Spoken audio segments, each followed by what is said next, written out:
今日想整白切雞，咁買一隻三黃雞啦，咁冰鮮嘅，咁首先第一樣嘢就搣走啲肥膏啦，咁睇下佢剝得切得乾唔乾淨，睇下仲有冇啲雞肺留喺裏邊，如果有就搣乾淨佢，都搣得相當乾淨。咁始終係隻冰鮮雞啦，咁要揾啲水浸一浸佢先啦。咁隻腳就唔要噶啦，就唔好切咁高，切低少少。如果唔係咧，佢就會縮噶啦。咁雞腳我留翻嚟煲湯，揾鹽水浸一浸佢先，起碼都浸翻個半個鐘頭。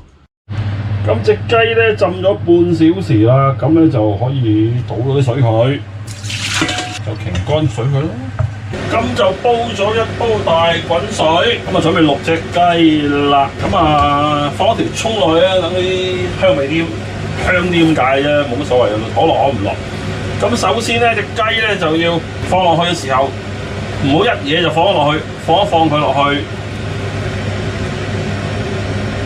啷個肚裏邊，跟住拎出嚟，目的係等啲水都可以入到去個肚裏邊。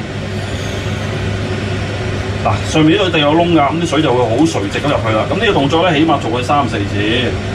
咁之後咧就可以放佢落去啦，就較到最慢嘅火，冚實佢，焗佢20分鐘。夠咗20分鐘啦，熄火。咁轉一轉面啦，因為頭先一路都係錄住另外一邊嘅，咁轉一轉呢一邊。咁跟住冚住個蓋佢，再冚多20分鐘。咁白切雞咧，其中一個好味嘅元素咧，就係要整翻個正嘅薑葱蓉。咁咧就葱啦、薑啦。咁我自己中意食芫茜，所以我落少少芫茜，呢個個人喜好啦。唔中意咪唔落咯。咁簡單啦，葱就全部將佢切碎佢。咁芫茜一樣啦，切碎佢咯。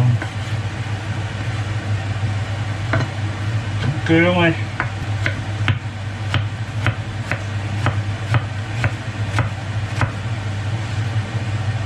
亦都係一樣，剁碎佢。咁呢堆東西咧，就呢個叫做 rock 下把刀，用個 rock 嘅方式咧，就將佢切碎佢。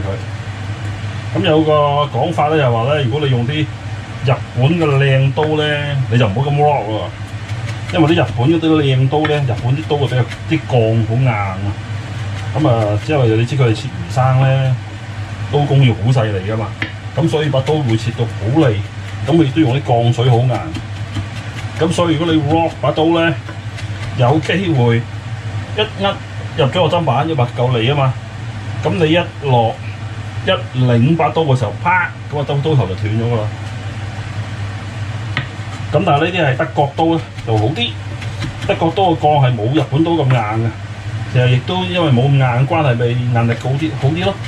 咁所以德國刀係比較適合一般喺屋企用嘅，即係因為即係唔係專業嘅，佢萬用啲啦。即係佢如果你講究嘅，你咪中意咪買日本刀咯。日本刀就好鬼貴嘅，如果你靚嘅刀同埋保養都麻煩，磨都麻煩，因為佢啲刀啲硬咧，你唔係咁易磨得利嘅，亦都要買啲好靚嘅磨刀石先至可以磨到佢。如果唔係，佢啲鋼仲硬過嚿石，咁就唔夠佢磨啊嘛。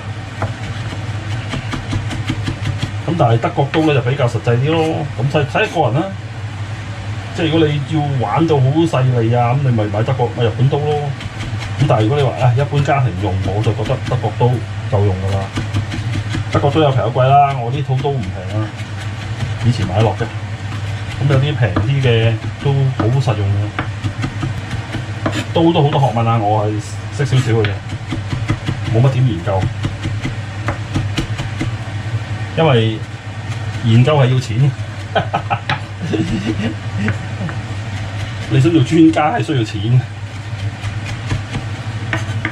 唔會有人無端端請得靚刀俾我玩㗎。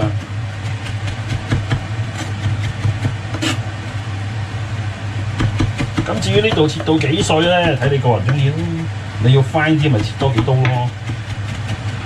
咁呢啲薑葱蓉咧，落啲鹽落去啦。咁咪要爆啲油落去咯。咁就可以做下一個步驟啦。下一個步驟咧，就係即時將佢放入一盆冰水度。呢個動作咧就係令隻雞咧爽啊！因為一冷一熱，咁就即刻就會令到啲雞肉啊同埋啲雞皮咧就會爽口啊！咁隻雞而家相當熱嘅，仲係咁啊，由佢俾啲冰水浸下佢，起碼浸翻佢半小時啦。咁隻雞浸冰水浸咗半小時之後咧，就倒咗啲水佢，然後咧就吊住佢擎乾水佢，可以切啦。咁啊條頸就唔要啦，頭啊稍微留一留佢，由個尾呢個位。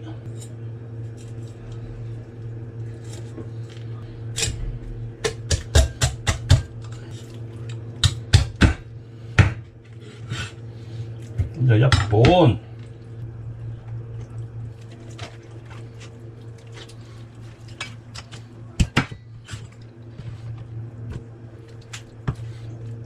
咁啊呢啲肥嗰啲咧，咁啊稍稍切咗佢唔好要啦，尾嗰啲又係肥嗰啲唔好要啦。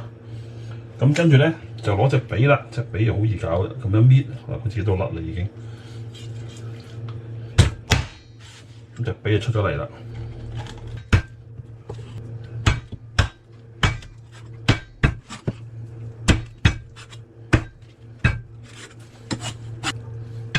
咁啊斬雞就各施各法啦，咁我絕對唔專業㗎。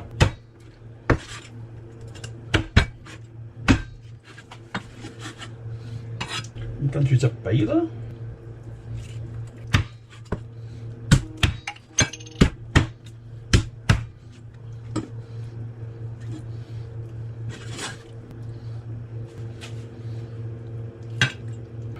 咁咧到隻翼咧就稍稍呢度咁樣介一刀，跟住喺呢個位3件，金白切雞咧就搞掂啦，上台啦，好靚仔哦！咁啊連埋啲薑葱蓉 ，very good，咁啊開飯啦！